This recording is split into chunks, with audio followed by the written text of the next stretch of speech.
Buta Bita ini seperti tadi kita udah kenalin, Buta Bita juga tinggal di Jogja ya Bu ya. Ya. Itu. Kemudian lahir di Temanggung 27 Oktober tahun 62. Kemudian studinya untuk masa studi TK sampai SMP sampai SMA di Temanggung.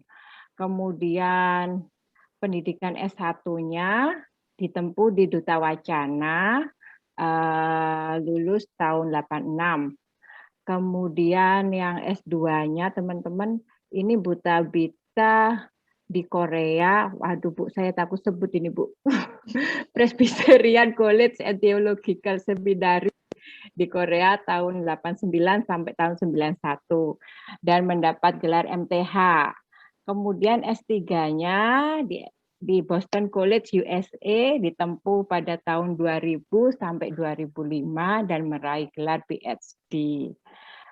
Beliau beliau ditabiskan menjadi pendeta tanggal 19 November tahun 93 di GKI Ngupasan Jogja. Kemudian pelayanan pendeta Tabita adalah pendeta tugas khusus Sinode Wilayah Gereja Kristen Indonesia Sinode Wilayah Jawa Tengah untuk mengajar di Fakultas Teologi Universitas Kristen Duta Wacana Jogja dengan basis GKI Ngupasan semenjak tahun 1993. Beliau juga penulis bahan kurikulum remaja GKI, yaitu Derap Remaja. Kemudian juga pengurus lembaga dialog antar iman, Dian atau Interfidei. Kemudian juga pengawas lembaga pengembang pendidikan Interreligious Papyrus. Bidang ajar dari Pendeta Tabita adalah pendidikan Kristiani, teologi, disabilitas. Dan tentunya masih banyak lagi CV-CV yang belum ditulis oleh Pendeta Tabita ini teman-teman. Tapi sejauh ini seperti ini gitu ya Bu ya. Ya, singkat saja. Singkatnya seperti ini. Ya. Nah, iya Bu, ini adalah teman-teman ini pembukaan sesi kedua bulan persahabatan, gitu ya. Nah, untuk waktunya sekarang kami persilakan kepada Pendeta Tabita, begitu Kendris dan Gita. Ya, waktunya kami persilakan Bu untuk pemaparannya. Ya. Baik, terima kasih Lady. Selamat sore saudara-saudara, teman-teman sekalian. Senang sekali bertemu kembali sekalipun lewat Zoom. Dulu saya sering khotbah di GKI Dipo, tapi sudah beberapa tahun terakhir itu tidak. Pokoknya sebelum bom, waktu bom sampai sekarang belum ke sana lagi. Jadi saya senang karena berjumpa kembali dengan teman-teman semua yang mungkin dulu masih remaja atau masih anak-anak waktu saya khotbah di remaja atau di pemuda GKI Dipo, karena sudah lama sekali. Baik, kita langsung saja membahas apa yang menjadi topik kita. Saya share screen. Tema kita adalah, perbedaan dan keterbatasan. Nah, topik ini menyoroti tentang penyandang disabilitas sebagai sesama kita, sebagai orang-orang yang kita kasihi, orang yang kita kenal, orang yang ada di dekat kita. Nah, bagaimana kasih tanpa batas itu juga bisa melewati perbedaan dan keterbatasan yang disebabkan oleh disabilitas. Nah, jadi fokusnya tentang disabilitas atau penyandang disabilitas. Baik, saya awali terlebih dahulu dengan foto-foto ini. Seringkali orang mengkonotasikan penyandang disabilitas itu seperti ini. Penyandang disabilitas tuh enggak bisa kerja, tidak bisa mencari nafkah, bisanya hanya meminta-minta. Baik itu meminta-minta langsung atau sumbangan dengan dengan proposal, dengan map yang seringkali diedarkan dari rumah ke rumah. Orang mengira seperti ini ya. Jadi stereotyping yang sering dilakukan terhadap penyandang disabilitas adalah ya mereka itu tidak mampu apa-apa. lalu disamakan dengan disable, dengan orang yang tidak mampu, seakan-akan dia tidak mampu melakukan apapun, tidak mampu berguna untuk orang lain. Apakah itu pandangan yang betul? Tentu saja itu salah, gitu ya. Mereka mungkin ada memang yang harus meminta-minta, karena barangkali mereka selama ini tidak punya akses pendidikan. Jadi mereka tidak sekolah. Mungkin karena ada dalam kemiskinan atau karena disabilitasnya membuat mereka tidak bisa bersekolah. Lalu ketika mencari pekerjaan juga tidak ada pekerjaan yang disediakan. Orang-orang cenderung menolak dan mengatakan, yang bukan penyandang disabilitas saja susah kok cari pekerjaan, ngapain kita kasih pekerjaan untuk penyandang disabilitas. Akhirnya mereka ini terpaksa kemudian meminta-minta. Memang ada ya, tapi tidak semua penyandang disabilitas itu adalah orang yang meminta-minta. Kalau ada, nah itu pasti latar belakangnya adalah kemiskinan, kurangnya akses pendidikan, dan juga akses pekerjaan. Nah, ini beberapa contoh sebaliknya ya, kita melihat para penyandang disabilitas itu bisa berprestasi, bisa mandiri, bisa bekerja.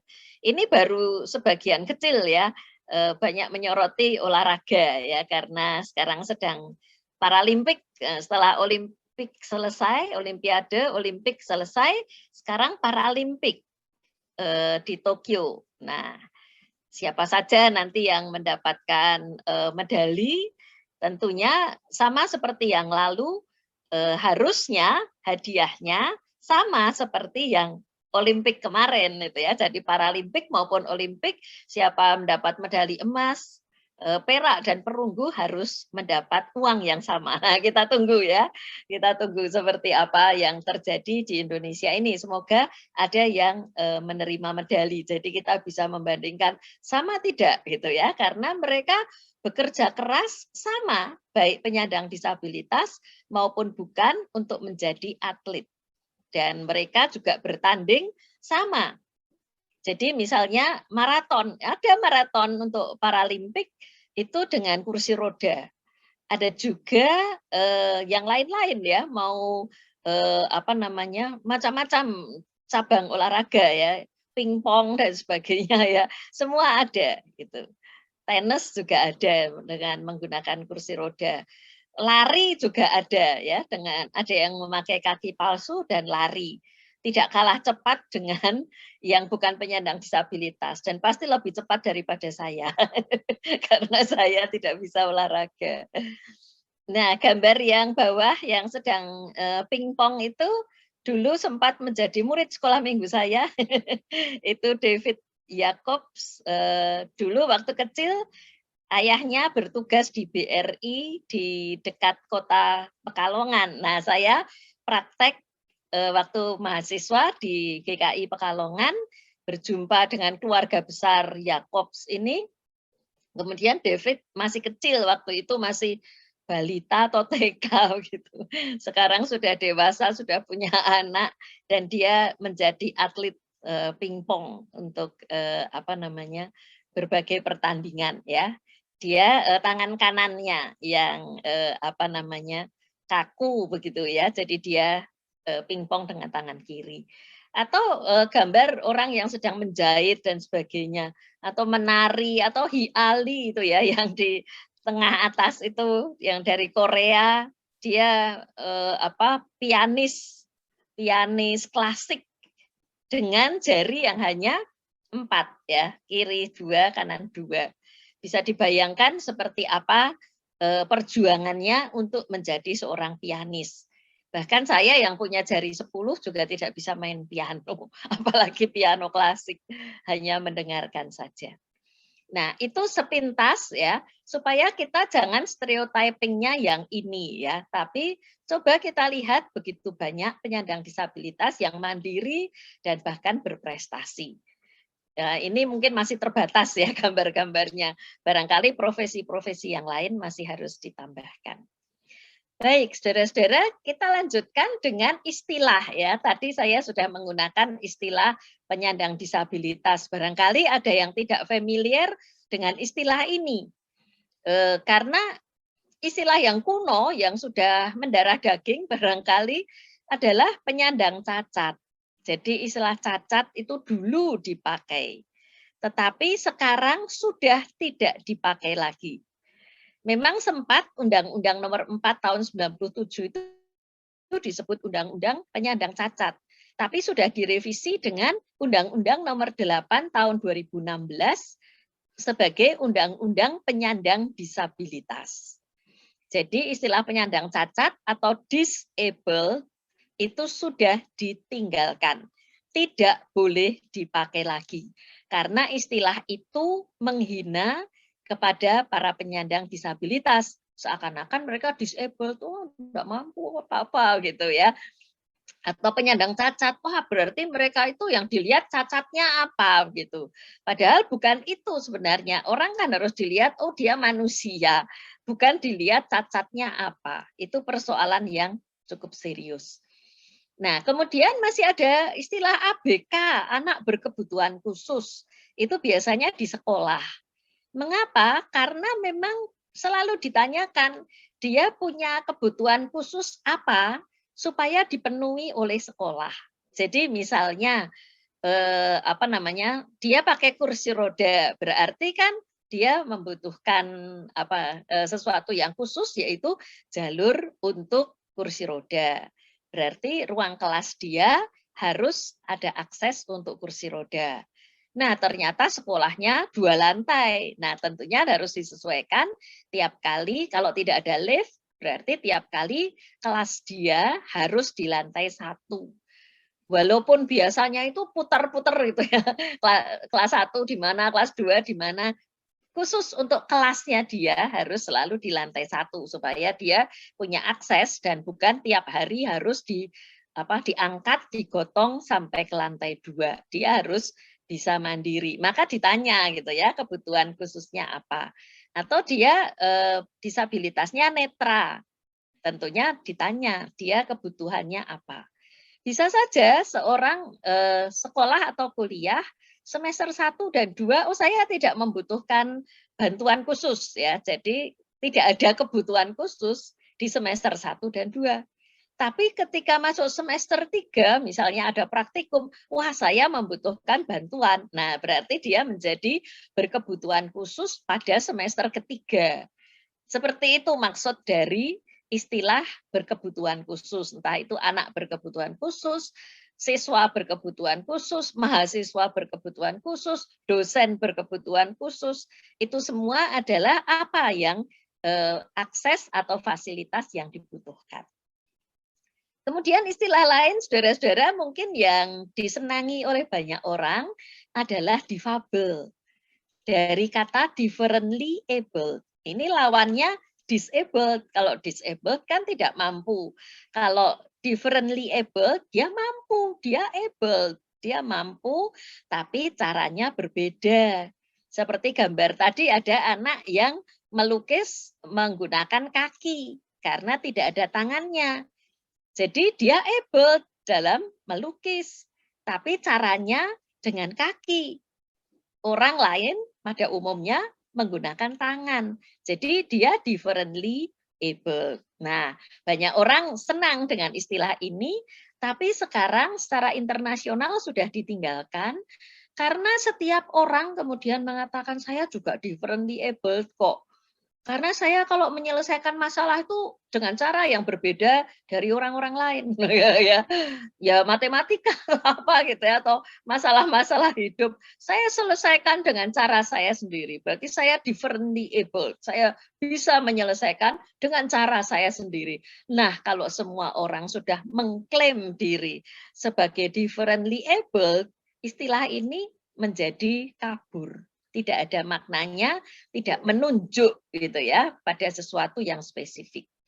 Karena itu sekarang ini, saat ini yang banyak dipakai dalam pergaulan secara internasional dan juga Undang-Undang Indonesia resminya adalah penyandang disabilitas. PWD, persons with disabilities. Itu istilah yang valid, istilah formal, istilah yang dipakai di Indonesia dan di pergaulan internasional ya. Jadi tolong teman-teman bisa membiasakan diri menggunakan istilah penyandang disabilitas atau PWD, persons with disabilities.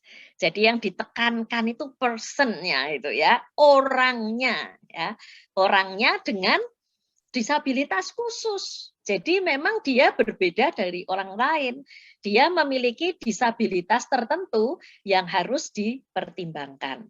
Nah, saya kira justru ini istilah yang tepat karena istilah ini menggambarkan memang ada sesuatu yang dia tidak mampu dan jangan dipaksakan harus mampu. Tapi dia adalah orang gitu ya.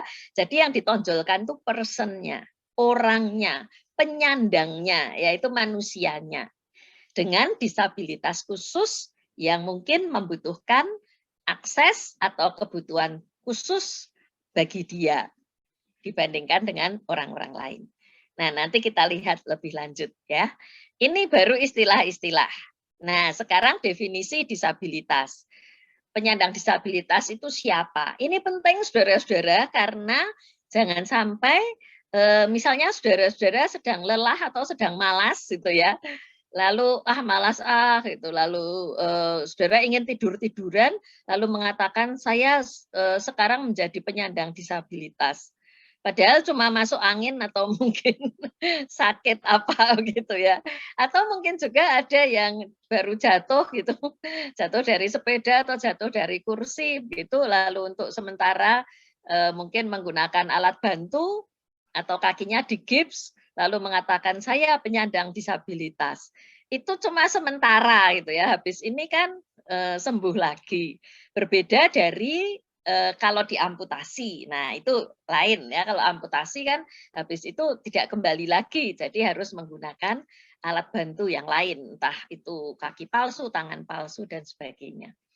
Jadi definisi ini penting ya. Definisinya mengatakan penyandang disabilitas adalah setiap orang yang mengalami keterbatasan fisik, intelektual, mental, dan atau sensorik dalam jangka waktu lama yang dalam berinteraksi dengan lingkungan dapat mengalami hambatan dan kesulitan untuk berpartisipasi secara penuh dan efektif dengan warga negara lainnya berdasarkan kesamaan hak. Nah, jadi kalau tidak ada keterbatasan ya berarti bukan penyandang disabilitas. Nah, macam-macamnya itu ya bisa fisik, intelektual, mental, sensorik, dan untuk jangka waktu lama. Bukan hanya beberapa hari atau sementara, tapi jangka waktu lama dalam berinteraksi dengan lingkungan dapat mengalami hambatan dan kesulitan untuk berpartisipasi secara penuh dan efektif. Jadi misalnya dia membutuhkan alat bantu, dia membutuhkan akses, sehingga dia disebut sebagai penyandang disabilitas. Supaya dia mendapatkan hak yang sama dengan orang lain. Itu definisinya ya. Jadi kalau saudara-saudara belum bisa memaafkan seseorang, jangan mengatakan saya penyandang disabilitas karena saya belum bisa memaafkan dia. Bukan. Itu bukan, definisinya salah. Atau saudara belum bisa move on lalu mengatakan oh saya penyandang disabilitas. Salah.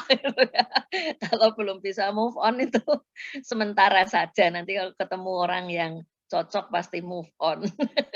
Jadi jangan mengklaim diri sebagai penyandang disabilitas hanya karena patah hati. Nah, ini ragamnya ya, ada fisik, intelektual, mental, sensorik.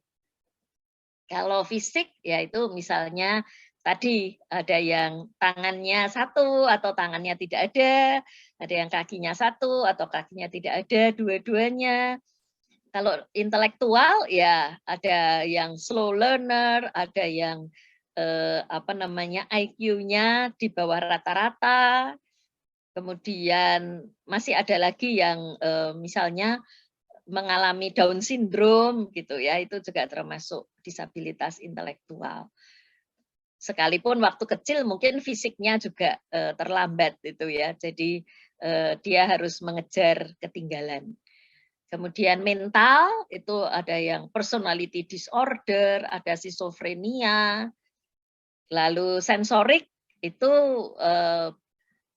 mungkin fisiknya utuh gitu ya, tapi ada bagian tertentu yang tidak bisa berfungsi dengan baik begitu ya, karena ada penyakit tertentu, misalnya stroke gitu ya. Nah itu termasuk sensorik. Nah ragam penyandang disabilitas yang dimaksud tadi bisa dialami hanya satu, tunggal, bisa ganda atau multi dalam jangka waktu yang ditetapkan oleh tenaga medis. Jadi yang menyatakan seseorang penyandang disabilitas atau bukan itu harus tenaga medis, nakes ya, sesuai dengan ketentuan peraturan perundang-undangan. Saya sendiri kan skoliosis parah ya. Maka saya sebenarnya adalah penyandang disabilitas fisik. Ketika sensus tahun 2010 lalu ditanyakan oleh petugas sensus, apakah ada penyandang disabilitas di keluarga ini? Saya mengatakan ada, saya. Gitu ya. Lalu dia melihat saya dan mengatakan, enggak, ibu bukan penyandang disabilitas. Loh saya ini skoliosis dan itu mengganggu mengganggu aktivitas. Dia tetap mengatakan tidak. Ya sudahlah, terserah aja, wong dia bukan tenaga medis, jadi ya dia juga tidak berhak mendiagnosis, tapi sebetulnya dia juga tidak berhak untuk menolak. Kan petugas sensus itu hanya mencatat apa yang dinyatakan oleh orang yang disensus. Seperti agama gitu kan, apa yang dikatakan oleh orang yang disensus itu yang ditulis, tidak boleh lalu disanggah atau didebat. Tapi ya sudahlah, terserah dia. Jadi setiap kali lihat statistik saya selalu mengatakan dalam hati kurang satu itu saya. Tidak dihitung oleh petugas sensus. Nah, sekarang kita tiba pada hal yang lebih mendalam lagi. Bagaimana kita mendekati disabilitas? Ada orang menggunakan pendekatan moral, medis, sosial, solidaritas. Wah, apa itu ya? Kita lihat satu persatu.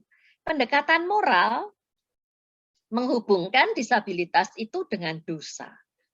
Ada banyak nih di Indonesia sampai sekarang pun masih terjadi. Misalnya seorang ibu melahirkan anak, ternyata dia lahir dengan autisme. Langsung saudara-saudaranya, terutama ipar-iparnya atau mertuanya, bertanya kepada ibu itu, kamu sudah melakukan kesalahan apa? Kamu sudah melakukan dosa apa? Sehingga anakmu lahir seperti ini. Itu masih terjadi. Jahat sekali ya, karena ada banyak disabilitas yang tidak diketahui apa penyebabnya. Kemudian ada juga yang disebabkan oleh virus, tokso, dan macam-macam itu. Siapa yang mau mengalami itu? Kalau itu sudah terjadi, lalu bagaimana? Itu persoalan yang cukup serius di Indonesia karena pendekatan moral itu masih cukup kuat di tengah masyarakat. Mengaitkan disabilitas dengan dosa. Atau mungkin kurang iman. Wah, kamu kurang iman sehingga seperti itu gitu ya. Atau mungkin lebih jahat lagi, kualat. Wah, kamu sudah berdosa kepada siapa lalu anakmu seperti itu. Atau malah curiga, jangan-jangan menjadi tumbal gitu ya. Mencari pesugihan, wah lalu ini dikorbankan. Sehingga membuat malu keluarga, orang tua, sehingga anak dengan disabilitas itu disembunyikan. Tidak boleh sekolah, tidak boleh ketemu orang, apalagi jalan-jalan di mall. Wih, malu orang tuanya. Sebab kalau ada orang jalan-jalan di mall pakai kursi roda, pakai alat bantu yang lain, atau yang fisiknya tidak bisa bertumbuh tinggi, lalu memakai stroller, itu dilihatin kan kalau di Indonesia. Dilihatin terus orang bisik-bisik, itu apa? Wow, lalu mulai menilai dan memberikan penghakiman, padahal kenal juga tidak. Nah, karena itu malu, lalu disembunyikan. Akibatnya anak itu semakin tertutup, kurang pergaulan, kurang melihat dunia ini, sehingga kurang berkembang juga. Itu karena pendekatannya pendekatan moral.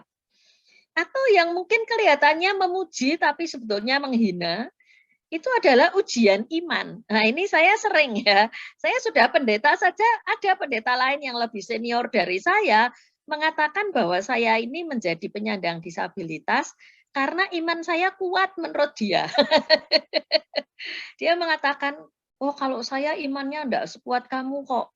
Jadi saya bukan penyandang disabilitas, kamu yang penyandang disabilitas karena ini ujian iman. Waduh, lah kamu sudah pendeta senior kok dia masih pandangannya pendekatan moral. Ya, tapi kan Yesus sudah memberi teladan. Kalau ada yang seperti itu ya didoakan saja, Tuhan ampunilah dia karena dia tidak tahu apa yang dia katakan. Dia kayaknya kurang pergaulan dan kurang piknik. Jadi itu pendekatan yang pertama, yang harusnya sudah ditinggalkan, tapi di Indonesia masih kuat. Yang kedua, pendekatan medis. Nah, ini dokter ya, atau psikolog dan sebagainya yang melihat, wah disabilitas itu abnormalitas, ini tidak normal, ini patologis. Ini harus dikoreksi supaya bisa menyesuaikan diri dengan dunia normal. Maka ada rehabilitasi, operasi, dan semua terapi diberikan supaya ia bisa mendekati kepada standar normal menurut ilmu kedokteran. Nah, disinilah lalu muncul istilah penyandang cacat, yang ditanya cacatnya apa gitu kan. Karena itu yang mau diobati, itu yang mau direhabilitasi, itu kan dokter. Kalau bukan dokter jangan menggunakan istilah itu, karena orang yang penyandang disabilitas itu tidak selalu membutuhkan rehabilitasi, dan kita orang yang bukan tenaga kesehatan, bukan dokter, juga tidak bisa melakukan apa-apa. Jadi istilah ini istilah yang sangat terbatas hanya pada kedokteran yang mungkin saja perlu untuk melihat, karena yang dilihat itu mesti disabilitasnya. Kalau dokter itu ya kan sama seperti kita semua kalau sakit itu, kalau bagi dokter ya pasien, semua orang tuh pasien, yang dilihat penyakitnya apa. Tapi kita kan bukan dokter ya, tidak semua dokter, jadi jangan memandang orang lain sebagai pasien. Kalau pendekatan sosial mengatakan disabilitas itu konstruksi sosial, lingkungan gagal mengakomodasi, sehingga kelemahan menjadi disabilitas. Harusnya impairment atau kelemahan itu kan tidak harus menjadi disabilitas. Kalau ada infrastruktur, fasilitas, akses yang cukup, maka namanya differently able. Dia mampu asal ada aksesnya. Dia mampu asal ada infrastruktur dan fasilitas. Sehingga yang dituntut oleh pendekatan sosial adalah menyediakan fasilitas, akses, infrastruktur untuk para penyandang disabilitas. Jadi ada jalur khusus untuk tunanetra. Kemudian tombol untuk lift itu ada huruf braille-nya. Kemudian ATM, ada mesin ATM yang rendah untuk pengguna kursi roda supaya dia bisa mengetik atau mencapai layar ya, kalau sekarang pakai layar ya, pakai layar itu bisa sampai, karena kalau terlalu tinggi kan kalau orang duduk di kursi roda tidak bisa mencapainya, tidak jelas huruf-huruf yang harus dia pencet. Nah, itu semua dilakukan untuk memberikan fasilitas akses infrastruktur kepada penyandang disabilitas, dan itu dituntut ya untuk tempat-tempat umum harus ada seperti itu. Kamar mandi yang bisa diakses oleh pengguna kursi roda. Gereja juga harusnya menyediakan semua fasilitas itu. Nah, yang keempat, pendekatan solidaritas itu mendobrak batas-batas. Makanya cocok ya untuk tema kita ya, mendobrak batas-batas. Lalu ada keramah tamahan atau persahabatan yang tidak mensyaratkan otonomi dan kemandirian. Kalau pendekatan sosial itu kan diharapkan dia mandiri dengan akses infrastruktur dan fasilitas. Tapi pendekatan solidaritas mengatakan sudah diberi fasilitas, akses, dan infrastruktur, belum tentu loh semua penyandang disabilitas itu lalu menjadi mandiri. Mungkin ada kondisi tertentu yang tetap membutuhkan pertolongan orang lain. Nah, pendekatan solidaritas itu ya wajar saja, keramahan, persahabatan, memberikan pertolongan, ya biasa aja, tidak usah lalu harus diminta, harus apa gitu ya. Orang sudah kenal, sudah ada persahabatan, biasa saja langsung melakukan itu. Sama seperti saya ya, kalau dengan orang berada bersama dengan orang yang mengenal saya, dan saya membawa tas yang kelihatannya agak berat begitu, pasti ada yang langsung mengambil alih. Bahkan kadang-kadang tanpa kata-kata kami sudah tahu sama tahu ada yang mengambilkan dan membawakan gitu ya. Bukan karena saya Ndoro atau putri princess, bukan ya, tapi semua orang tahu kalau saya membawa barang berat itu nanti jadi masalah bisa panjang begitu. Jadi ya mesti ada yang membawakan tanpa kata-kata langsung diambil alih. Nah, itu pendekatan solidaritas. Nah, sekarang saudara-saudara, saya ingin menganalisis satu perikop ya, Yohanes 9 ayat 1 sampai 41, tapi kita tidak akan membaca ayat-ayatnya. Harapan saya saudara-saudara ingat isi dari perikop yang panjang ini adalah Yesus menyembuhkan seorang buta sejak lahir. Semoga sudah pernah dibaca mungkin di sekolah minggu ya. Jadi ceritanya Yesus dan murid-muridnya itu melihat seorang yang buta sejak lahir. Lalu murid-muridnya tanya kepada Yesus, "Rabi, siapakah yang berbuat dosa? Orang ini sendiri atau orang tuanya sehingga ia dilahirkan buta?" Pendekatannya apa ya, saudara-saudara? Kalau tanya siapa yang berbuat dosa, dari 4 pendekatan tadi yang mana? Tadi ada moral, kemudian medis, sosial, dan solidaritas. Ini yang mana? Mari dijawab. Iya, moral. Jangan di-chat ya, kalau di-chat saya enggak bisa baca. Baik, moral ya, pendekatan moral. Mengaitkan disabilitas, buta sejak lahir, itu dengan dosa. Siapa yang berdosa? Nah, lalu apa jawab Yesus? Yesus mengatakan bukan dia dan juga bukan orang tuanya, tapi supaya pekerjaan-pekerjaan Allah dinyatakan di dalam dia. Jadi Yesus menolak dengan tegas pendekatan moral. Bukan dia dan bukan orang tuanya yang berdosa. Yesus menolak mengaitkan disabilitas itu dengan dosa. Maka kalau Yesus mengatakan tetapi supaya pekerjaan-pekerjaan Allah dinyatakan di dalam dia, itu jangan dikembalikan menjadi pendekatan moral. Yaitu orang dibikin disabilitas karena Tuhan ingin menunjukkan pekerjaannya. Itu kan Tuhannya yang iseng, ya kan? Nanti lama-lama Tuhannya yang salah karena lalu kita mengatakan ya gara-gara pekerjaan Allah tuh mau dinyatakan, lalu dia dibikin disabilitas. Bukan itu, ya jangan dibalik lalu kembali lagi gitu ya. Seperti orang bertobat 360 derajat. Ya kembali lagi seperti hidup semula, bukan 180 derajat. Jadi Yesus sama sekali tidak setuju, ya. Tapi dia tahu ada orang dengan disabilitas netra ini, dia mau menyembuhkannya, begitu. Jadi Yesus tidak menyetujui pendekatan moral.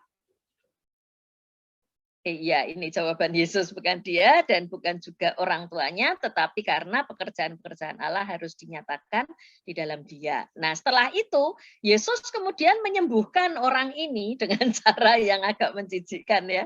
Yesus meludah ke tanah lalu mengaduk tanah itu dengan ludahnya dan menempelkan pada mata orang buta ini dan menyuruh orang buta ini membersihkan diri, membasuh mukanya di kolam Siloam. Dan ternyata setelah itu dia dapat melihat. Nah, orang-orang kan heran karena belum pernah terjadi orang buta sejak lahir kok bisa kemudian melek lagi. Lalu disitulah terjadi diskusi. Nah, kita melihat Yesus memelekkan orang buta. Berarti Yesus kan melakukan pendekatan medis, ya kan? Medis. Sekalipun Yesus bukan dokter seperti zaman sekarang gitu ya, tapi dia juga seringkali dianggap sebagai tabib karena Yesus banyak menyembuhkan orang sakit. Nah, Yesus menggunakan pendekatan medis menyembuhkan. Mestinya kalau orang ini sudah bisa melek, dia sudah bisa bekerja seperti orang-orang lain. Sebab sebelum ini ketika dia masih buta, dia hanya bisa mengemis. Zaman Yesus hanya bisa mengemis kalau seseorang itu penyandang disabilitas, makanya kita sering menjumpai orang buta, orang lumpuh, itu mengemis gitu ya. Karena tidak ada pekerjaan untuk mereka. Nah, jadi Yesus menyembuhkan menggunakan pendekatan medis, seharusnya itu sekaligus adalah pendekatan sosial, dalam arti orang ini diterima oleh orang lain, diberi pekerjaan, pelatihan dulu barangkali, atau diajak magang dan sebagainya. Harusnya orang-orang banyak itu melihat orang buta sejak lahir, kok bisa sembuh, semuanya harusnya kan bersukacita, bergembira, bersyukur pada Tuhan, ikut merayakan bersama dengan orang yang sudah melek ini. Seharusnya kan begitu. Tapi yang terjadi tidak demikian. Nah, kita melihat beberapa kelompok ya, beberapa kelompok yang bereaksi terhadap Yesus yang menyembuhkan fisik dan mestinya sosial tapi tidak berjalan. Diawali dari tetangga-tetangga. Tetangga-tetangganya itu melihat orang ini sudah melek. Loh, ini kan tetangga kita yang buta sejak lahir dan mengemis. Kok dia bisa melek ya? Lalu dia ditanya, kok kamu bisa melek? Lalu dia mengatakan, ya karena seorang yang namanya Yesus itu menyuruh aku dan seterusnya ya. Pokoknya Yesus yang memelekkan itu. Lalu tetangga itu mungkin bingung ya, bukannya bersukacita dan menerima saja, bahkan berterima kasih pada Yesus, sama sekali tidak. Mereka membawa orang yang sudah melek ini kepada orang-orang Farisi.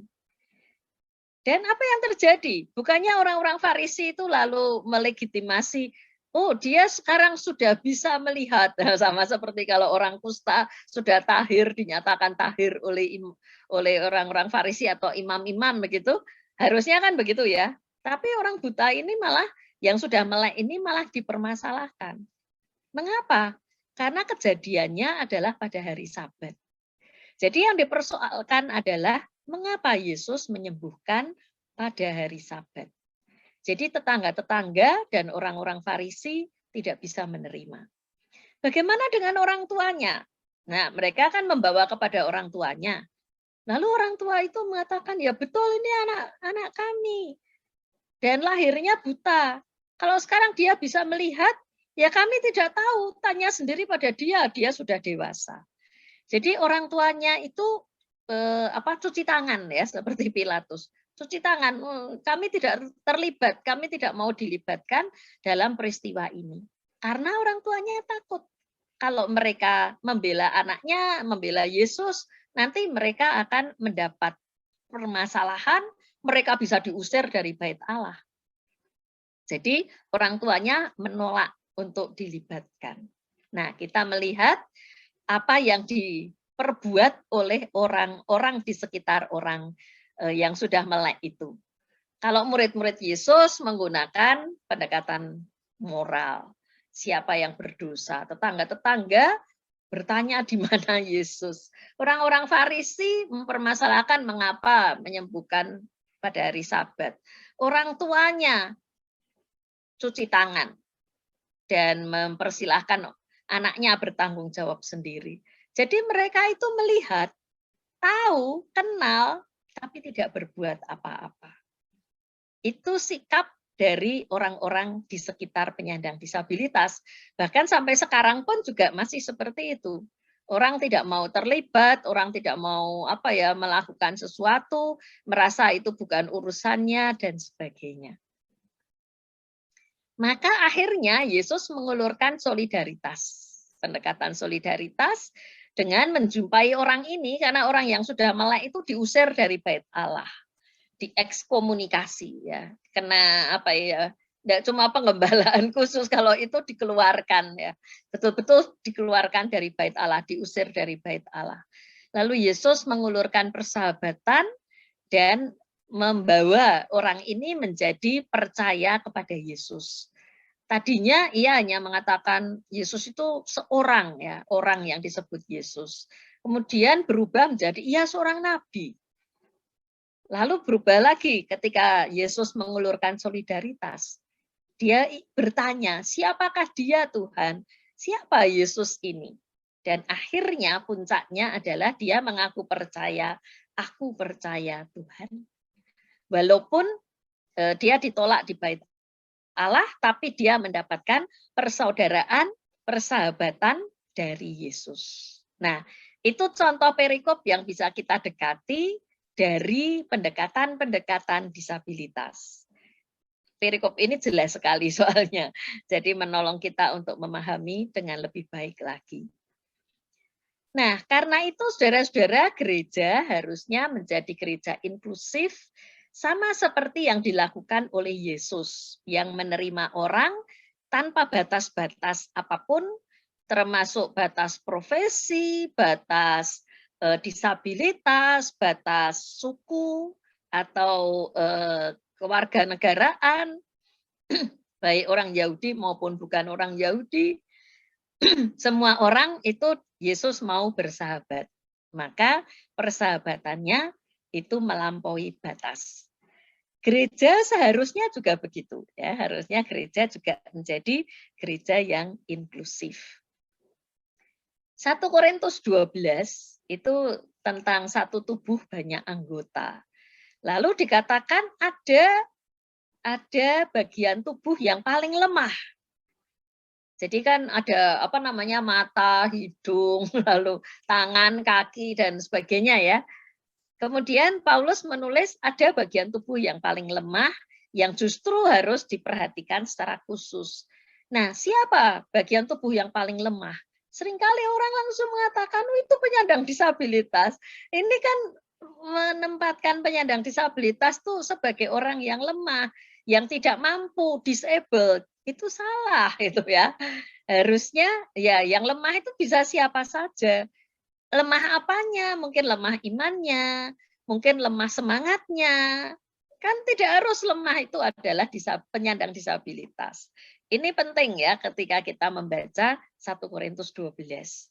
Nah, coba saudara-saudara kita lihat dua gambar ini ya. Gambar kiri dan gambar kanan. Bedanya apa?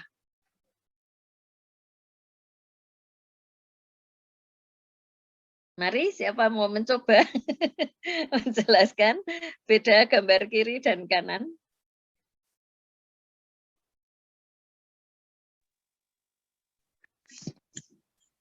Mari, siapa saja boleh.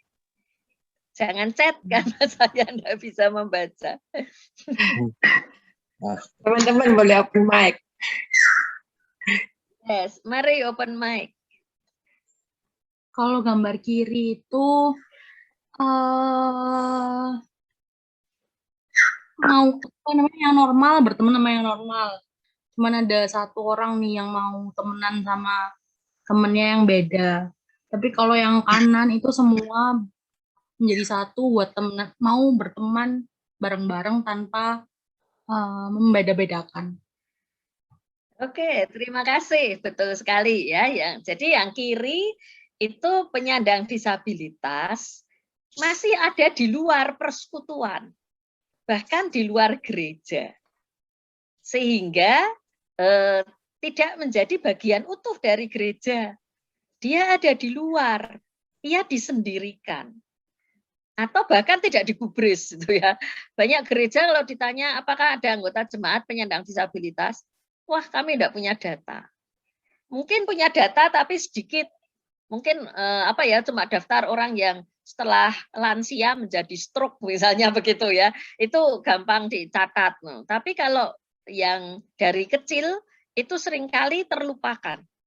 Gereja tidak punya data, tidak punya pelayanan yang dibutuhkan secara khusus ya, ditanya dan sebagainya untuk para penyandang disabilitas.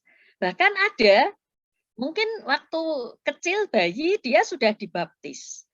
Tapi kemudian tidak pernah sekolah minggu karena disembunyikan oleh orang tuanya.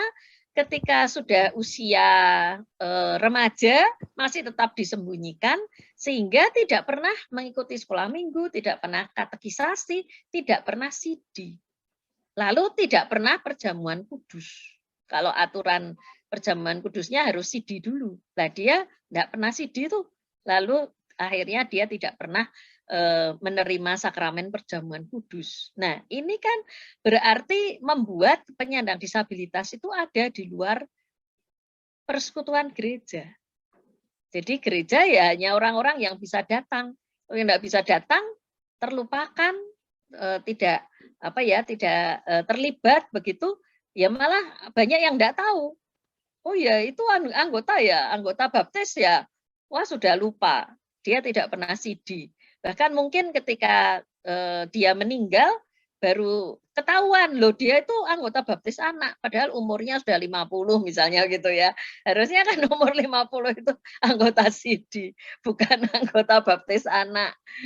Nah, ini mengapa terlupakan? Bukan karena dia tidak percaya Yesus atau mengingkari imannya, tapi karena dia tidak punya akses untuk katekisasi dan sidi.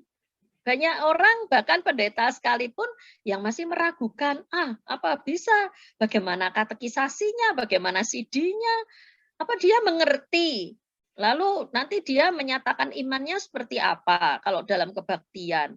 Akhirnya orang itu dicurigai lalu tidak pernah sidi gitu ya. Itu memprihatinkan sekali dan itu banyak terjadi di banyak gereja. Semoga di GKI Dipo tidak ya.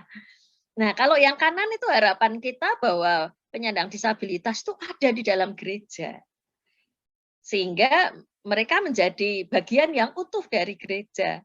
Itulah persahabatan tanpa batas. Jadi mereka berada bersama-sama dalam lingkaran, ada yang pakai kursi roda, biasa-biasa aja deh itu ya. Tidak perlu dikhusus-khususkan begitu, tapi ya gembira saja sebagai bagian dari persekutuan yang utuh. Alangkah indahnya ya kalau itu terjadi. Maka gereja perlu mengadakan perubahan. Ya. Berubahnya dari apa menjadi apa? Dari ableism, yaitu menggunakan standar kemampuan. Jadi ini standar kemampuan. Kalau di bawah itu berarti di bawah standar, tidak bisa. Gitu ya. Kalau dia mau ikut katekisasi, ada standar kemampuannya. Ya, kalau penyandang disabilitas intelektual tidak bisa memenuhi standar itu, lalu tidak pernah katekisasi dan sidi. Itu ableism. Lalu istilah lain normalcy, standar kenormalan. Normalnya begini. Kalau tidak begini berarti dia tidak normal. Ya kalau tidak normal nggak bisa dong di gereja. Waduh, gereja sudah membatasi kalau itu ya. Harus normal dengan standar tertentu. Lalu perfection, standar kesempurnaan, harus sempurna. Untuk Tuhan harus sempurna. Kalau penyandang disabilitas, wah itu tidak sempurna. Padahal saudara-saudara, yang sempurna itu kan cuma judul lagu toh. Iya kan? Ada yang bahasa Indonesia, judulnya sempurna. Ada yang bahasa Inggris, judulnya sempurna juga, bahasa Inggris ya. Judulnya perfect. Mesti pada tahu itu lagunya ya. Nah, tidak ada orang yang sempurna, tidak ada orang yang 100% normal, tidak ada orang yang able segala-galanya. Tapi seringkali orang menggunakan ableism, normalcy, perfection untuk menilai orang lain, khususnya penyandang disabilitas, selalu mengatakan semua di bawah standar sehingga tidak bisa diterima. Mengerikan kan kalau gereja melakukan hal yang seperti itu. Sekolah saja sekarang harus diarahkan ya menjadi sekolah inklusi sehingga tidak lagi boleh punya standar seperti ini. Sekolah harus menerima penyandang disabilitas sebagai murid, sebagai siswa atau sebagai mahasiswa dengan kemampuannya. Kalau itu terbatas ya mungkin misalnya kuliah ya tidak sampai S1, tapi dia harus mendapat sertifikat tertentu begitu ya, bahwa dia sudah mengikuti kuliah di bidang ini dan dia ahli bisa mengerjakan apa gitu ya, harusnya ada sertifikat seperti itu. Nah, perubahannya menjadi apa? Gereja harus menjadi inklusif, yang ramah tamah, hospitalitas. Kemudian menerima dan menghargai penyandang disabilitas. Dan memperjuangkan kesamaan derajat dan hak dari setiap penyandang disabilitas. Ya, setiap orang termasuk penyandang disabilitas. Jadi itu hal-hal yang harus diperjuangkan oleh gereja. Gereja sendiri harus menjadi inklusif, menerima penyandang disabilitas, menghargai mereka, menerima dengan ramah tamah, dan bahkan memperjuangkan kesamaan derajat dan hak dari setiap orang, termasuk penyandang disabilitas. Nah, kita belajar dari beberapa orang ya, karena saudara-saudara pemuda, jadi saya ajak belajar dari beberapa teori. Misalnya Amos Yong mengatakan dari perspektif disabilitas, maka para penyandang disabilitas adalah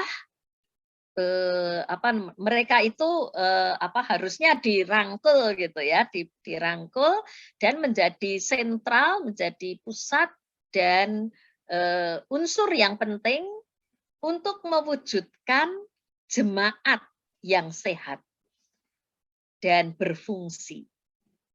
Dan secara umum juga sebagai badan gerejawi secara umum juga harusnya gereja itu terbuka. Jadi kalau gereja tidak menerima penyandang disabilitas, berarti gereja itu sebenarnya tidak sungguh-sungguh sehat secara penuh. Karena isinya kan terbatas ya, hanya orang-orang yang sejenis, segolongan, sederajat. Lalu kalau penyandang disabilitas dianggap ada di luar, tidak sama dengan yang lain. Berarti dia bukan gereja yang sehat dan berfungsi secara penuh. Gereja harus menerima penyandang disabilitas. Kemudian buku lain ya dari Brad Webb-Mitchell yang jelas sekali ya, judulnya saja Beyond Accessibility, berarti melampaui aksesibilitas, melampaui akses, yaitu untuk berpartisipasi penuh. Dia mengatakan penyandang disabilitas bukanlah objek studi atau amal, bukan objek diakonia, melainkan memiliki tempat, peran, dan fungsi dalam gereja sebagai tubuh Kristus sesuai dengan karunia, talenta, dan pelayanan yang dapat dia lakukan kepada sesama anggota tubuh Kristus secara kreatif dan imajinatif. Kalau orang bertanya, lah dia kan penyandang disabilitas, ada keterbatasannya. Emang orang lain tidak ada keterbatasannya, kan semua orang juga ada keterbatasannya. Mau pelayanan apa? Oh saya mau nyanyi karena saya senang nyanyi, tapi suara saya tidak bagus. Ya kan tidak bisa juga. Berarti orang itu melayani harus sesuai dengan karunia-nya. Kalau karunia-nya bukan menyanyi, ya jangan maksa menyanyi. Itu menyiksa orang yang mendengarnya. Jadi setiap orang punya karunia. Nah, karunia itu yang disumbangkan. Nah, setiap orang beda-beda karunianya. Silahkan memberikan kontribusi kepada komunitas sesuai dengan karunianya.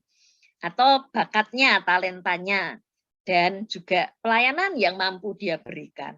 Ya kita semua kan memilih toh pelayanan, kita tidak masuk di semua bidang pelayanan. Jadi kalau penyandang disabilitas memilih yang dia mampu, ya itu sama seperti orang lain juga memilih yang dia mampu, yang dia bisa berperan, menyumbangkan sesuatu itu ya kepada komunitas.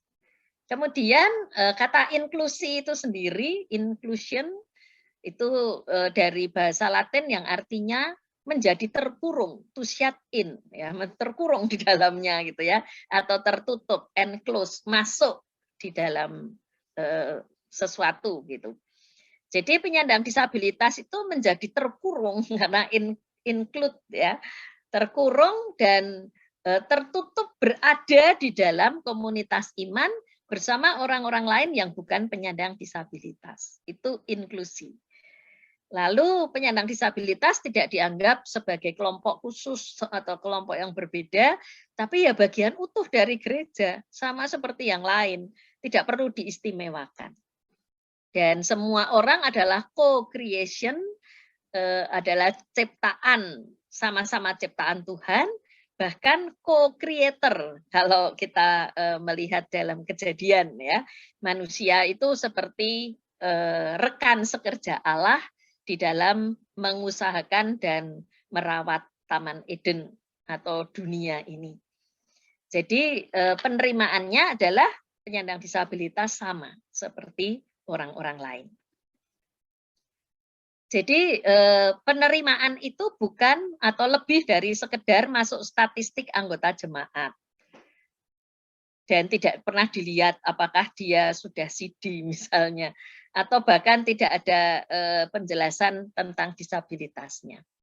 Sama seperti anggota jemaat lainnya memiliki kesempatan untuk terlibat dan bersama-sama mengkreasikan ibadah, doa, pendidikan atau pembinaan, persekutuan dan pelayanan kepada sesama. Jadi kalau mereka terlibat, penyandang disabilitas terlibat, ya bersama-sama dengan orang-orang lain. Jangan dikhususkan kelas khusus penyandang disabilitas, enggak. Harusnya bersama-sama dengan yang lain. Maka gereja harus beradaptasi, berpikir ulang, berimajinasi ulang, mempertimbangkan ulang apa yang dianggap normal dalam ibadah, doa, persekutuan, pembinaan, dan pelayanan untuk memberi tempat bagi penyandang disabilitas. Seringkali gereja merasa khawatir, wah bagaimana ya nanti kalau ada penyandang disabilitas, lalu bagaimana? Nanti kalau ada orang yang disabilitasnya itu pendengaran ya, orang yang tuli, lalu bagaimana? Kan dia tidak mengerti. Padahal kan banyak orang yang tuli itu membaca gerak bibir. Asal dia bisa melihat gerak bibir dengan jelas, maka kalau di sekolah duduknya mesti paling depan, bukan paling belakang, karena kan sulit untuk melihat gerak bibir gurunya. Berarti tidak menjadi masalah. Nah kalau ada yang kemudian membutuhkan bahasa isyarat, ya tinggal disediakan kan bahasa isyarat. Sekarang ini kebaktian online ya, banyak yang kemudian menyediakan bahasa isyarat. Sehingga para penyandang disabilitas tuli lalu bisa mengikuti kebaktian dengan melihat bahasa isyarat itu. Ya kalau gerejanya tidak menyediakan bahasa isyarat, dia bisa mencari gereja lain yang ada bahasa isyaratnya. Saya enggak tahu GKI Dipo ada enggak bahasa isyaratnya. Tapi GKI Pondok Indah misalnya, nah itu ada bahasa isyaratnya. Lalu kalau, wah ini bagaimana kalau ada penyandang disabilitas harus disesuaikan semuanya, ya wajar-wajar saja. Dan kalau itu sudah bisa dilakukan, nanti kan kalau ada anak-anak, loh gimana kok ada anak-anak? Biasa-biasa aja deh. Gitu ya. Ada anak-anak, ada penyandang disabilitas, tidak ada sesuatu yang harus kita khawatirkan. Jadi beyond accessibility itu lebih dari akses. Maka artinya yang pertama itu sediakan akses dulu. Supaya penyandang disabilitas bisa ikut persekutuan, ibadah, pembinaan, dan pelayanan. Kemudian yang kedua, mereka bisa berpartisipasi penuh para penyandang disabilitas ini dalam kehidupan bergereja, persekutuan, kesaksian, dan pelayanan. Itu harapannya sehingga betul-betul kita itu melampaui batas, keterbatasan, yaitu penyandang disabilitas, setiap orang bisa terlibat di dalamnya. Nah, itu yang bisa saya berikan sebagai pemicu kita untuk diskusi ya. Mari sekarang kita bisa lanjutkan dengan diskusi. Iya, terima kasih Bu Tabita. Saya mendengarkan sampai saya wah, oh iya wah, wah. Rasanya apa ya diingatkan ini loh banyak sekali yang setelah mendengar paparan dari Bu Tabita. Nah, teman-teman, sekarang ini kita diberi kesempatan untuk tanya jawab, diskusi bersama. Jika ada teman-teman yang mau bertanya, boleh langsung raise hand atau langsung open mic gitu deh. Mungkin ada yang mau bertanya dulu, pembukaan untuk bertanya.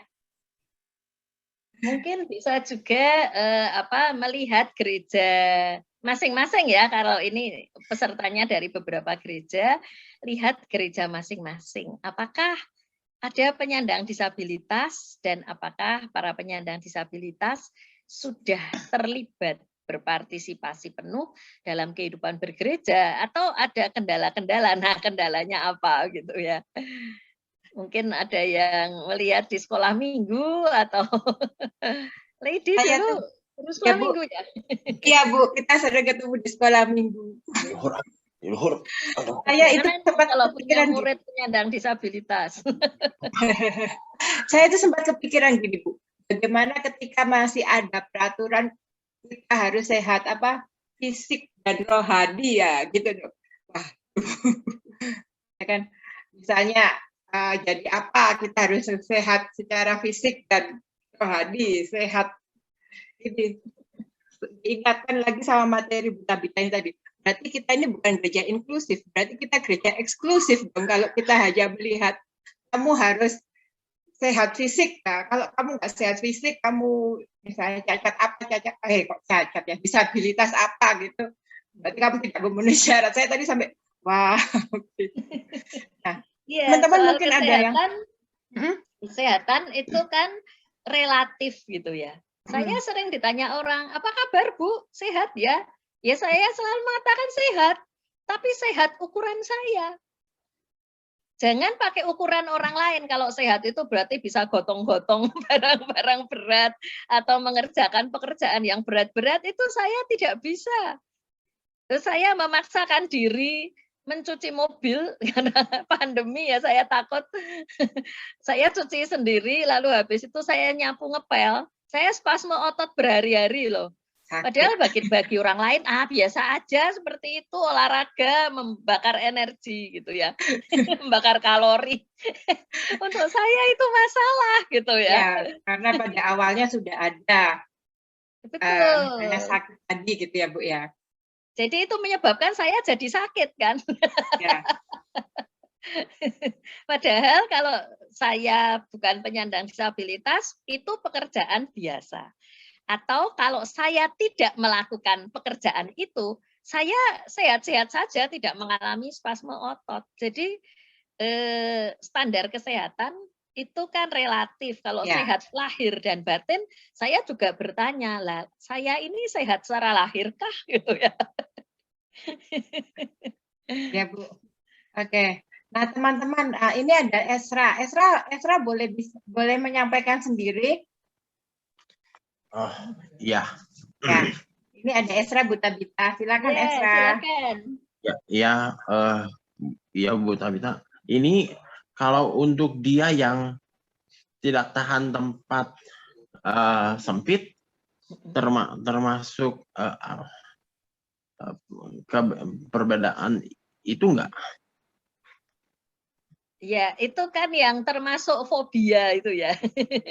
Fobia itu termasuk disabilitas atau bukan.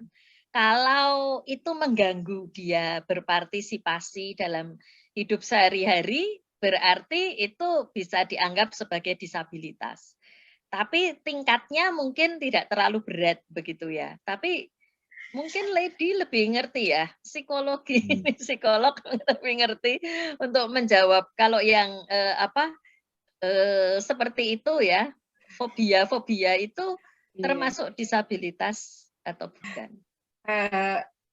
Macam-macam faktornya ya Esra ya. Misalnya kamu faktornya kenapa kamu kok bisa menjadi fobia. Nah, itu perlu banyak screening lebih lanjut kali ya gitu.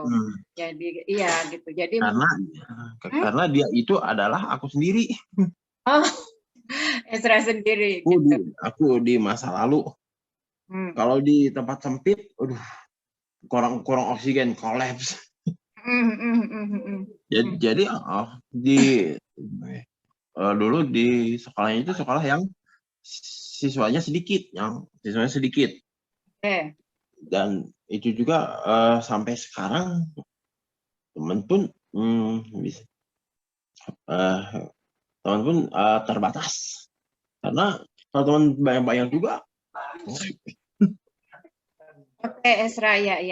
Ini juga, ini loh, kamu berbicara gini, ini sudah suatu nilai plus loh, Bu Tabita ya. Esra bisa berani bicara di depan banyak gini, di publik ini.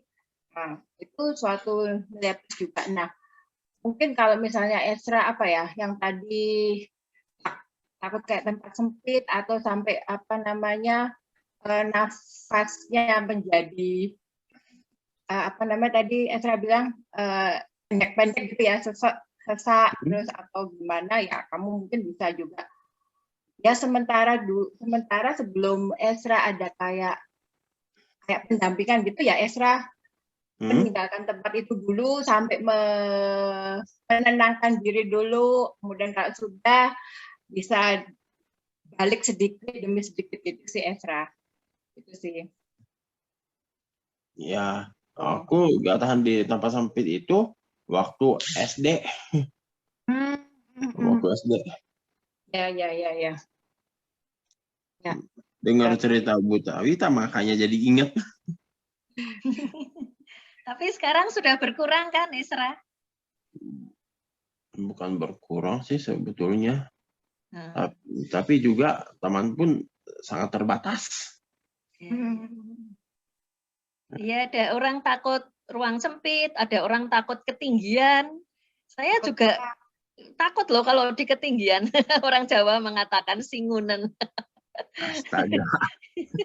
Saya kalau disuruh itu di Jogja banyak sekali spot. Orang foto itu kayak di ujung tangan, itu dibuat khusus lah gitu. Saya bilang saya enggak pernah akan mau pergi ke sana. Walaupun itu Instagramable, saya enggak pernah mau ke sana. Saya ke Jatim Park 2, terus melewati bagian macan. Saya kan seneng lihat macan. Wah, kayak akuarium isinya macan. Begitu lewat di atasnya yang kaca itu loh, jembatan kaca di bawahnya macan. Itu saya lari. Ini juga. Serem, jalan di atas kaca. Karena takut ketinggian. Jadi macam-macam ya fobia orang. Saya juga takut anjing misalnya. Jadi ribut sama tetangga kalau anjingnya lepas.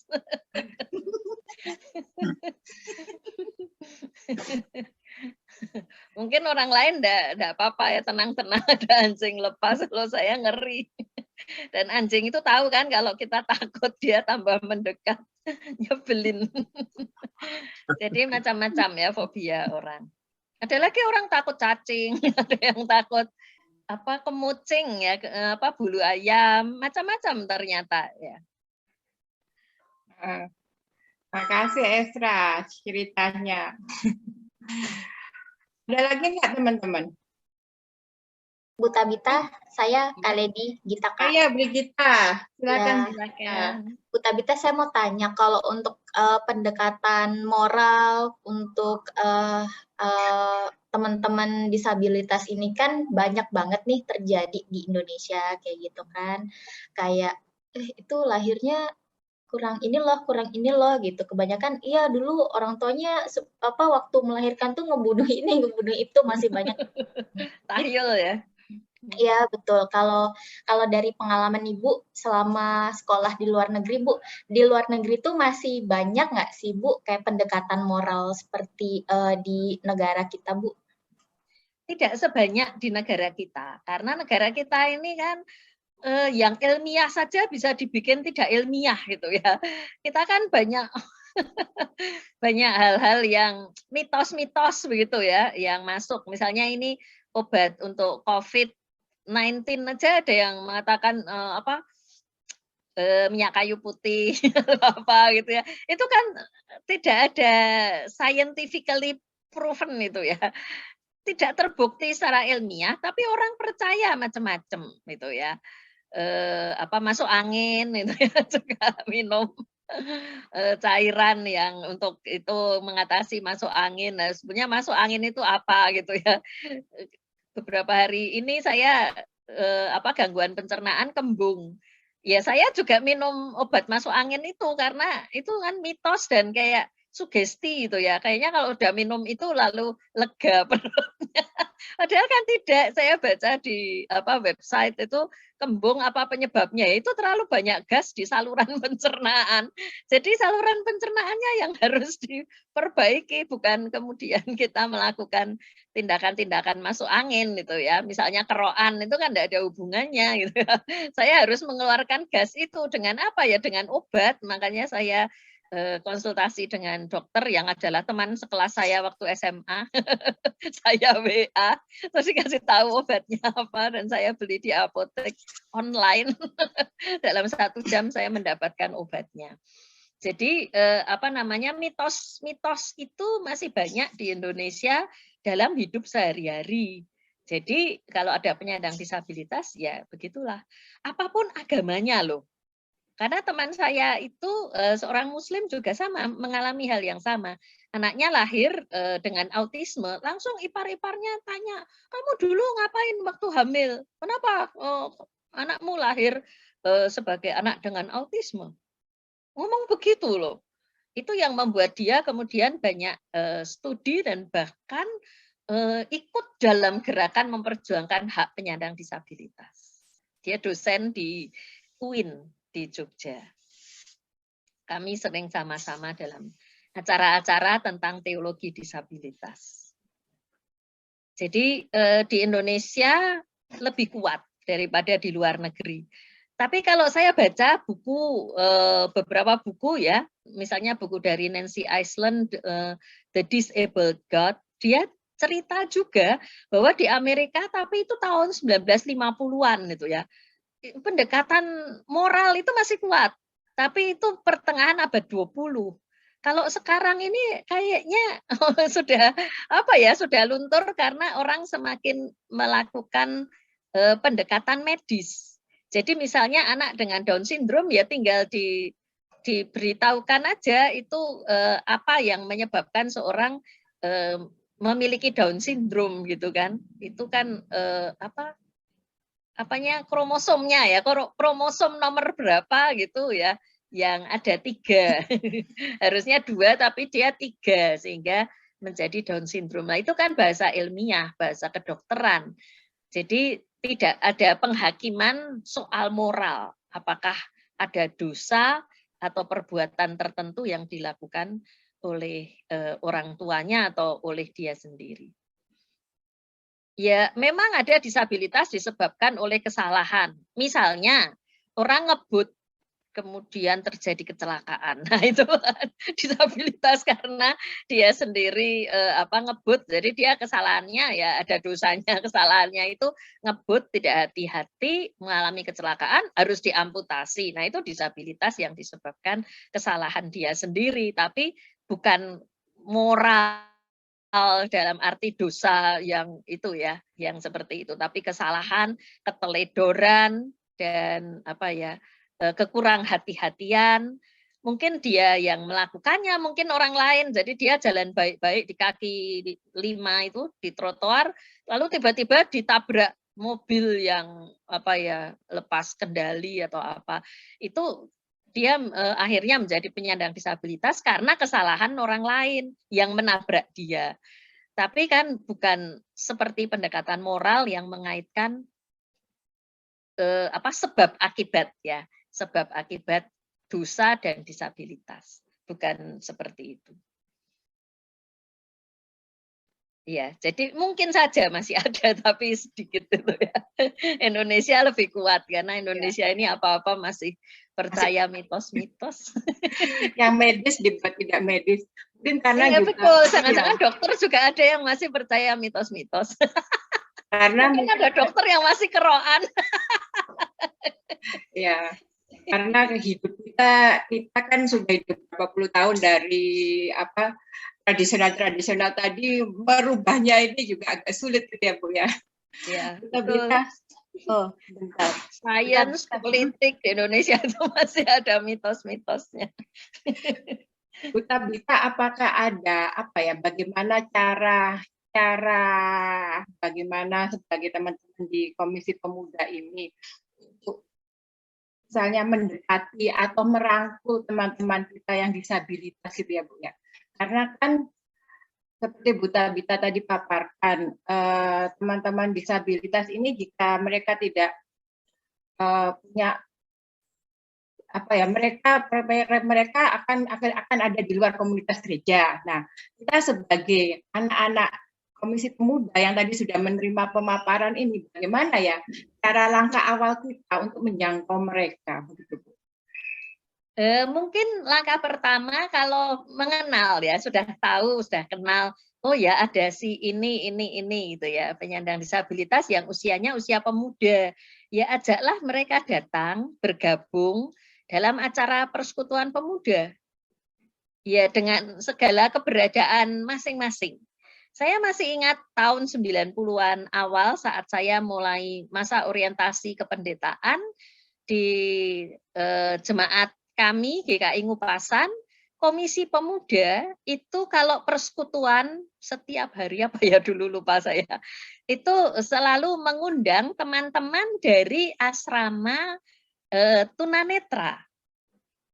Karena di Jogja kan ada satu rumah sakit mata ya, rumah sakit YAP, itu ada bagian kayak asrama begitu untuk orang-orang para pemuda tunanetra. Mungkin mereka masih sekolah di SLB atau bagaimana gitu. Lalu mereka diundang dan mereka mau. Sehingga setiap kali diantar jemput oleh mobil gereja untuk bergabung dalam persekutuan. Lalu mereka butuh apa? Oh, mereka butuh Alkitab dalam huruf Braille. Jadi kami menghubungi Lembaga Alkitab Indonesia, LAI, kami mau beli Alkitab dengan huruf Braille. Akhirnya dikirim dan mereka mengatakan tidak perlu bayar karena ada sponsornya. Dan kalau tahu itu buku Alkitabnya itu berdos-dos karena lembarnya besar dan itu kan diraba ya. Itu lembarannya panjang sekali kayak kertas printer yang zaman dulu itu loh yang panjang sekali yang sekarang masih ada kalau ada nota-nota di bank atau di toko-toko itu kan kertasnya panjang sekali toh. Mirip-mirip seperti itu. Nah, kami waktu itu ya biasa saja dengan teman-teman tunanetra dari panti kayak asrama begitu ya, Marti Buto di Jogja itu. Tapi setelah itu asrama itu bubar gitu ya, sehingga mereka pulang ke rumah masing-masing, lalu ada di luar Jogja sehingga tidak ada lagi. Tapi saya punya pengalaman seperti itu dan ternyata baik-baik saja dan itu membuat para pemuda menjadi lebih care terhadap orang yang berbeda. Saya kira itu pengalaman yang luar biasa. Nah, mungkin pemuda memulainya dari anggota jemaat sendiri.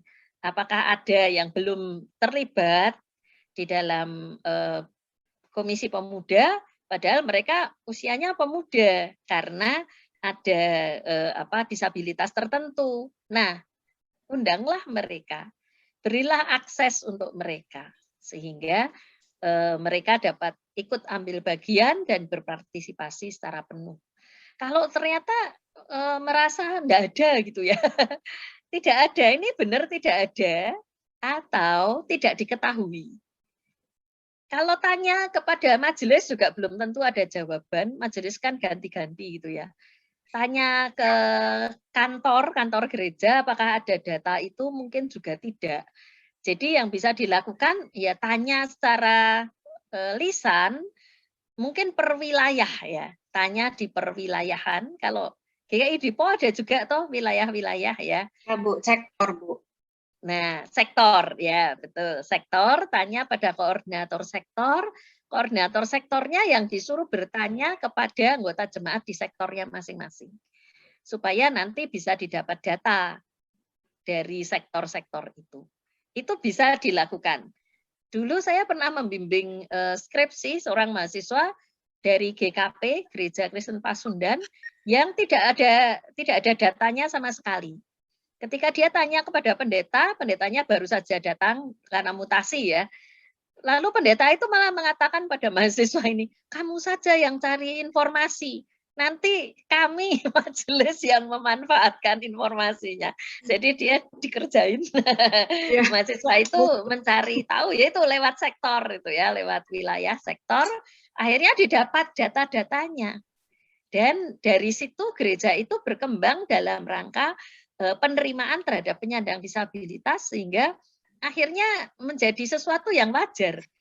Hanya sulit itu di awal saja kok, tapi setelah masuk itu tidak ada apa-apa yang menyebabkan khawatir atau kita harus repot, enggak sama sekali, biasa-biasa aja.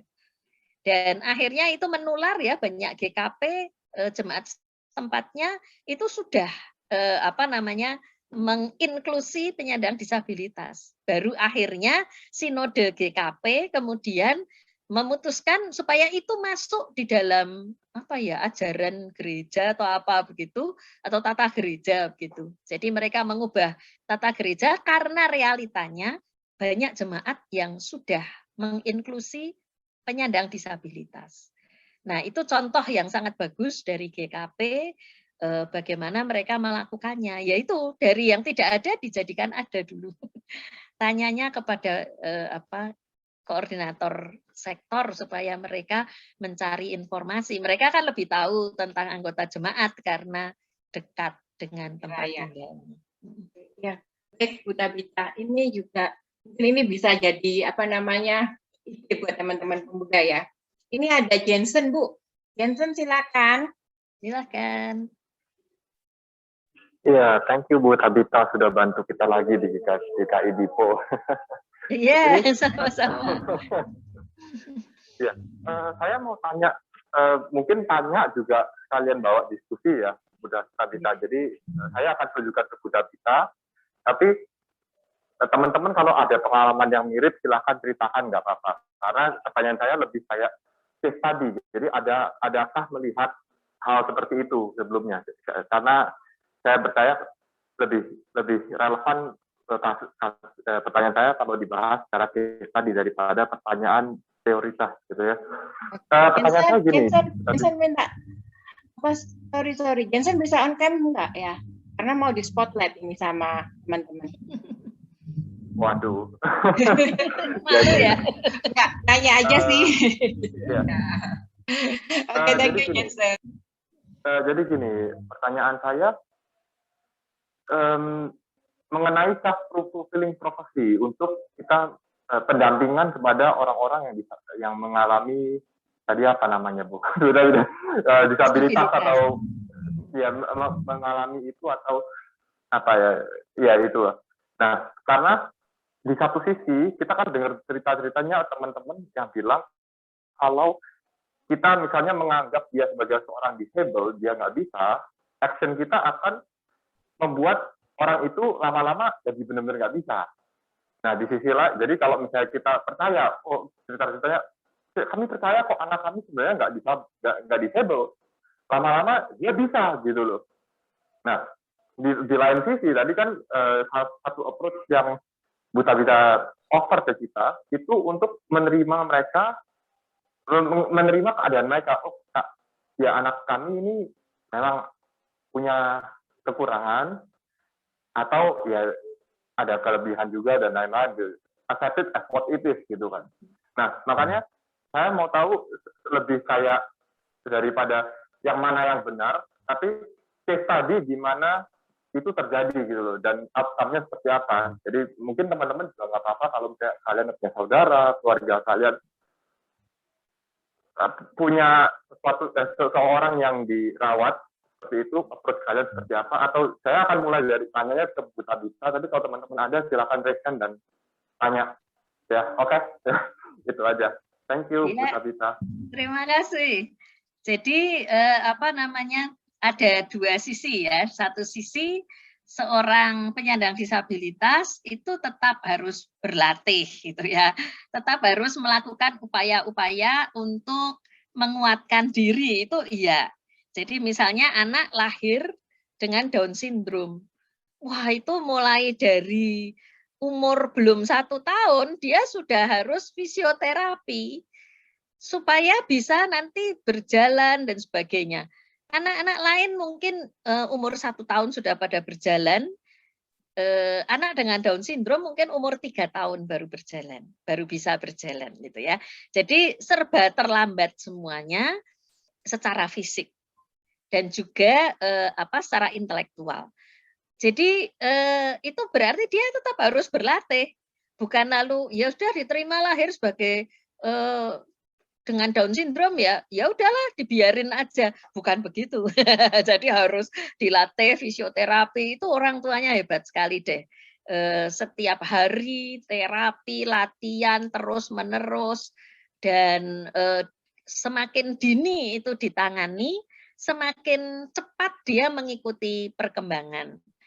Karena anak dengan Down syndrome itu peniru ulung. Jadi dia harus melihat contoh. Misalnya dia punya kakak, itu menguntungkan. Dia ikutin kakaknya, dia contoh kakaknya, akhirnya jadi bisa gitu. Kalau perlu juga adiknya, karena kakaknya kan mungkin lebih cepat, jadi gede, cepat pinter gitu ya. Adiknya tidak bisa ngikuti, maka harus punya adik lagi. Nah, adik yang lebih muda itu kan startnya lebih belakangan.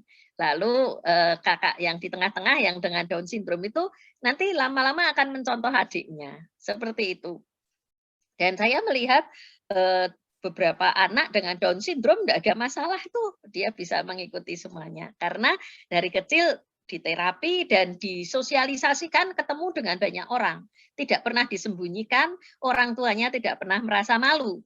Bahkan ibunya itu sering hanya ibu dengan anak dari Solo ke Jogja pulang pergi naik kereta umum ya, naik kendaraan umum kereta api begitu.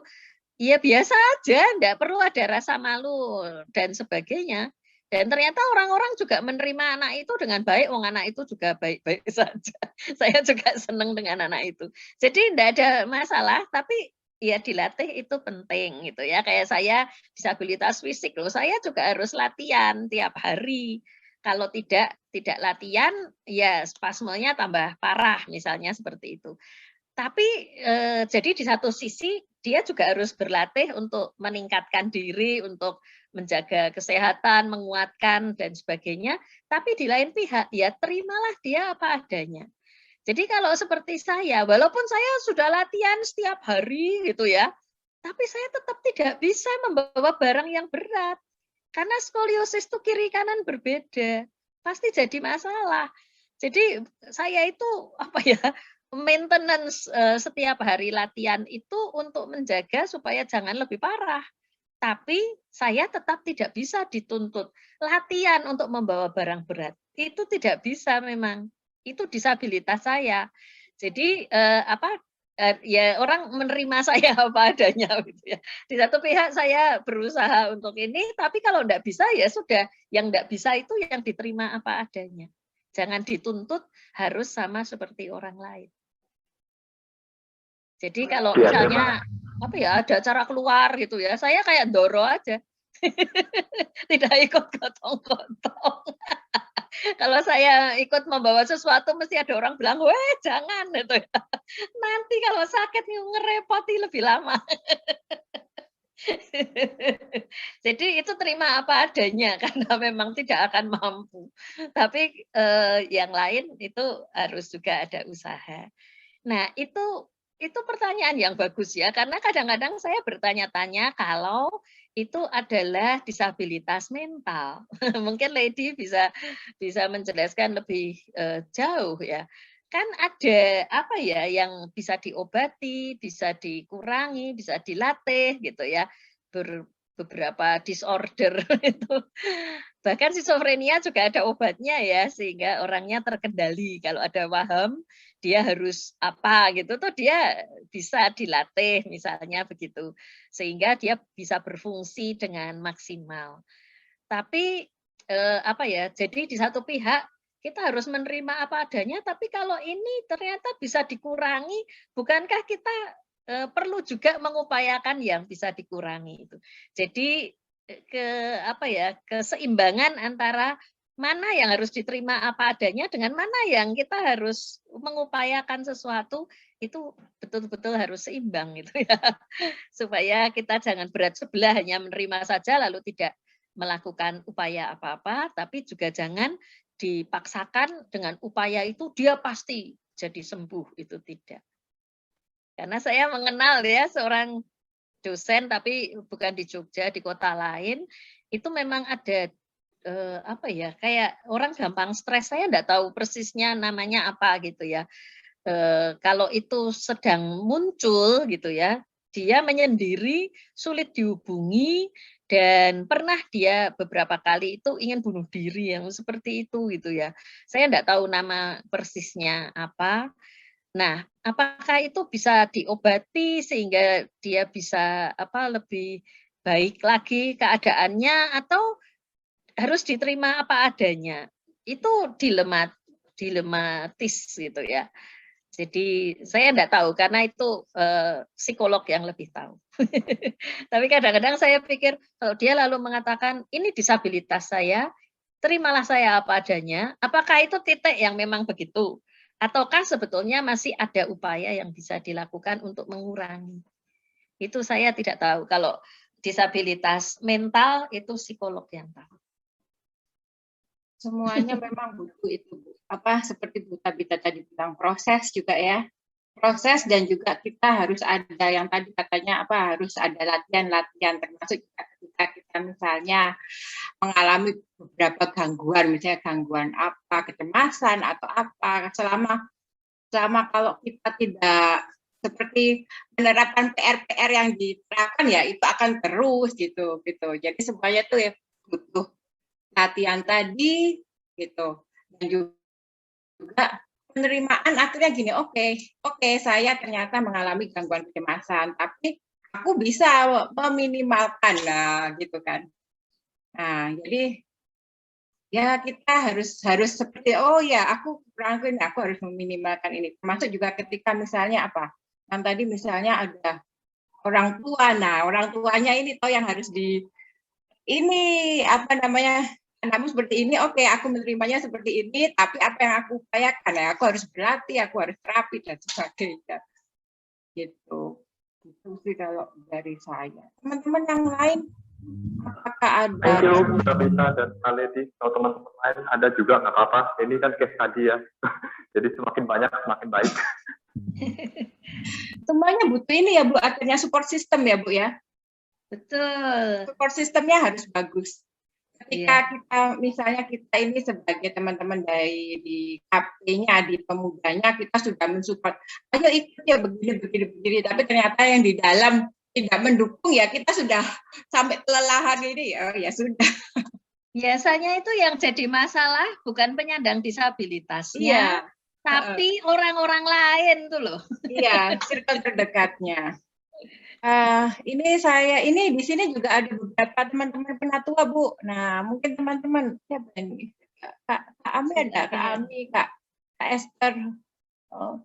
Mungkin ada yang mau sharing, mau berkomentar kah? Ada Bu Eni atau teman-teman yang lain? Itu saya share di chat PPT dan juga Word. Silahkan teman-teman yang membutuhkan bisa mendownload ya. Nanti saya kirimkan juga ke Kendrick. Kalau yang enggak bisa download karena pakai HP kadang susah download, nanti saya kirim lewat WA. Oke, ya sudah ada di Kendrick. Ya, PPT-nya belum. Ya.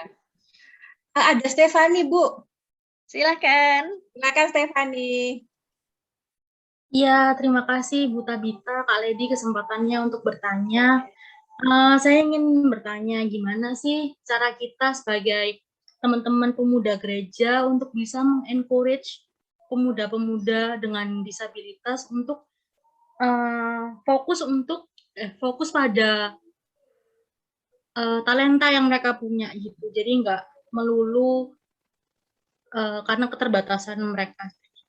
Karena kan pasti teman-teman dengan disabilitas tuh pasti punya kemampuan yang istimewa, kemampuan yang spesial yang bahkan kita sendiri juga belum tentu punya seperti mereka.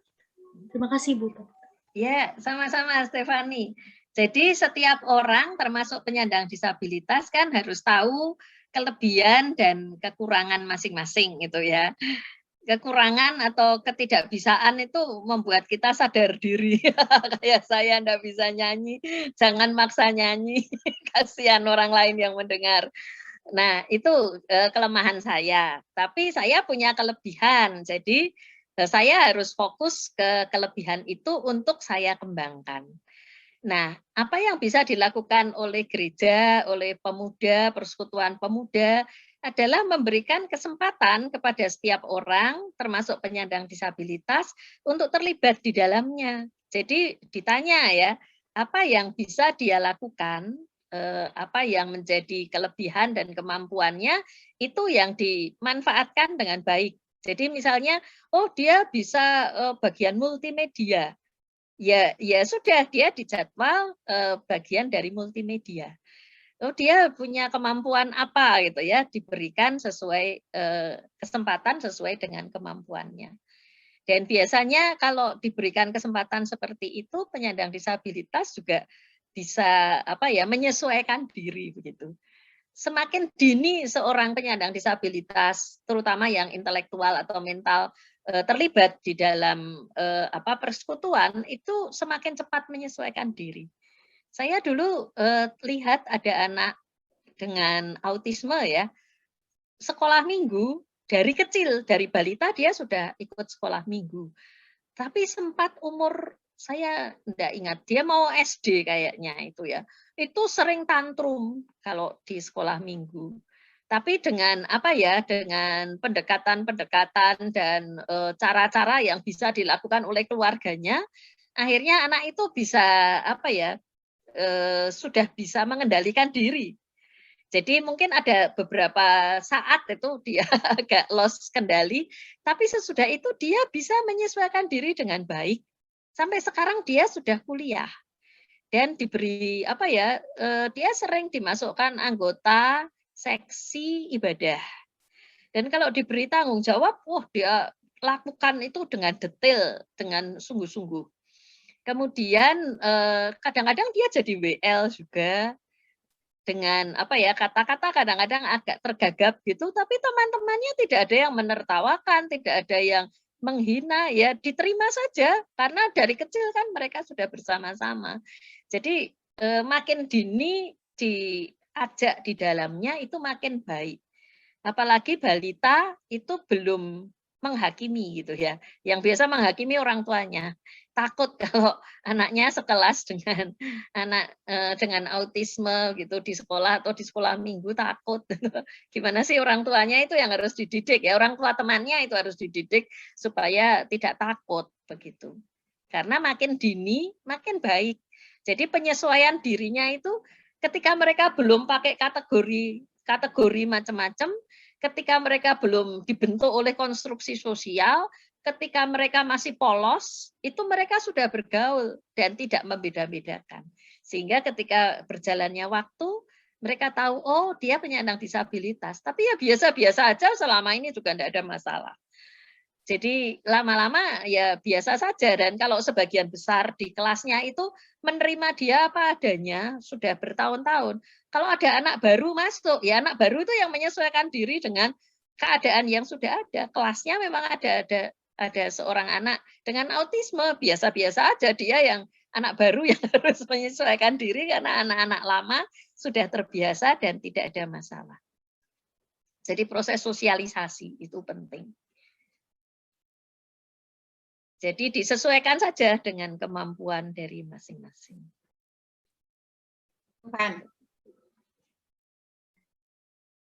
Makasih banyak kita. Mau pertanyaan lanjutan kita boleh. Oke, bentar Jensen. Teman-teman, ini Jensen sebagai penanya terakhir ya, karena waktunya sudah 5:45. Oke, ya. Silakan Jensen. Ya, jadi ini melanjutkan pertanyaan Stefani tadi kan, bagaimana kita merangkul mereka, bagaimana kita melihat strong point-nya mereka, karena ketika kita melihat orang disabilitas, by default kita melihat kelemahan kan, ini manusiawi banget, kita nggak melihat orang dari kekuatannya dia, banyaknya kita melihat dari kelemahan orang itu. Nah, sedangkan seorang disabilitas, ketika kita membantu mereka, yang mereka butuhkan bukan orang yang melihat kelemahan mereka, melainkan orang yang bisa melihat strong point-nya mereka apa dan menggiring mereka ke arah itu kan, mengarahkan mereka ke arah itu.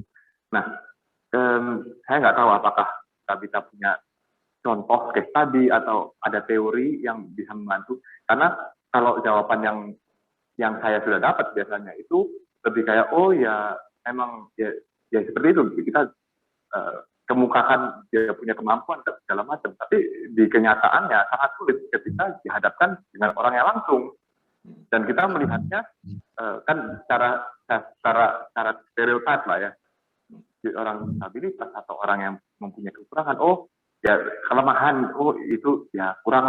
Kalau memangnya ada sesuatu yang menonjol, misalnya kita bisa mengobservasi itu, tentu aja kita akan giring ke situ. Tapi kita secara genuine juga kita nggak menemukan itu. Nah ini jadi.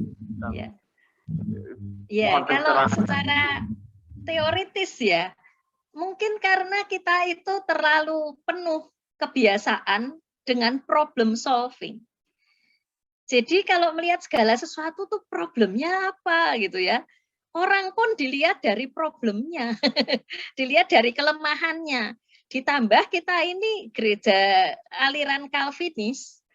Calvin kan mengatakan total depravity. Manusia itu berdosa total, gambar Allah rusak secara total. Jadi sebaik-baiknya orang tetap berdosa. Ya memang iya, tapi lalu diterapkan kalau lihat orang itu lihat kelemahannya, tidak lihat kelebihannya.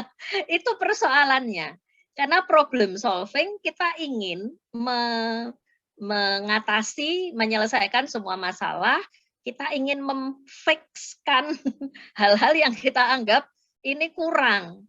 Nah, kebiasaan itu harus kita ganti dengan yang namanya appreciative inquiry.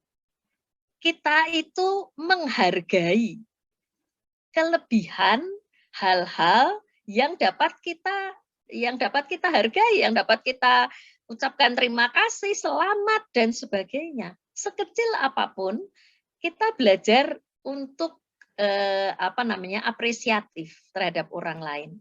Dan itu sebetulnya hal yang sangat positif dalam pendidikan. Karena appreciative inquiry itu menolong seseorang untuk percaya diri dan tumbuh karena dia dipuji, diapresiasi. Bukan dicari kelemahan, kekurangan, disabilitasnya gitu ya. Tapi kita lihat abilitasnya, kita lihat kelebihannya, kemampuannya.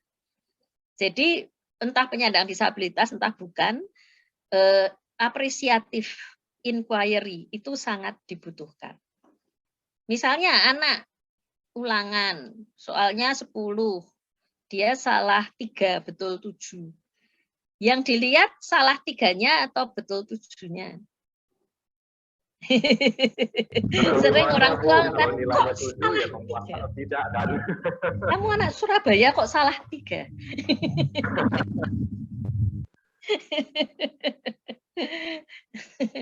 Yang dipermasalahkan 3-nya toh, bukan 7-nya. Kalau misalnya dilihat betul 7-nya, misalnya lama-lama betulnya cuma 1, terus yang 9 salah semua begitu. Masa ya dibenarkan kan? Ya enggak kan Bu, kan jadi keseluruhannya.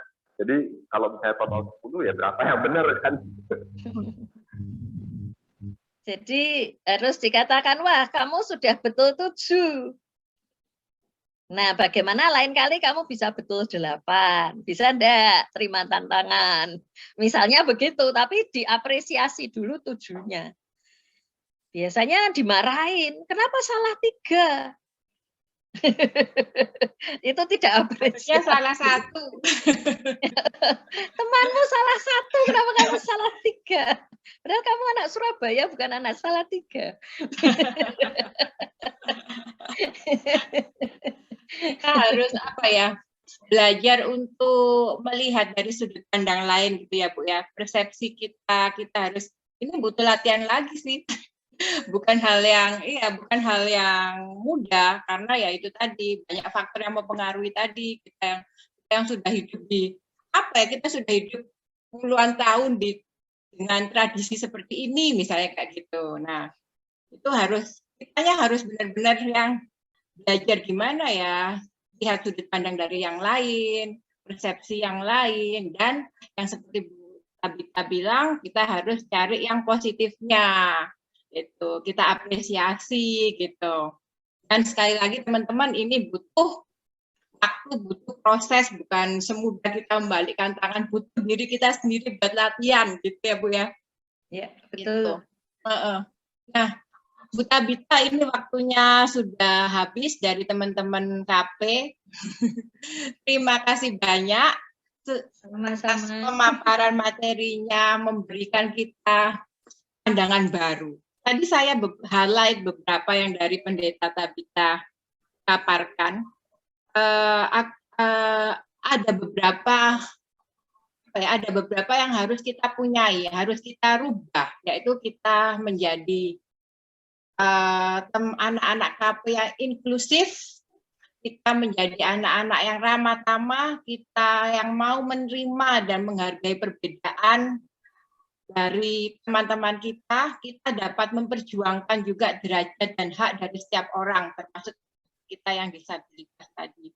Dan kita juga melatih pemikiran kita, pola pikir kita, bahwa teman-teman disabilitas itu mereka itu bukan hanya mereka bukan yang perlu hanya dikasihani saja, tapi mereka tetap punya tempat, berikan mereka peran dan fungsi dalam gereja supaya mereka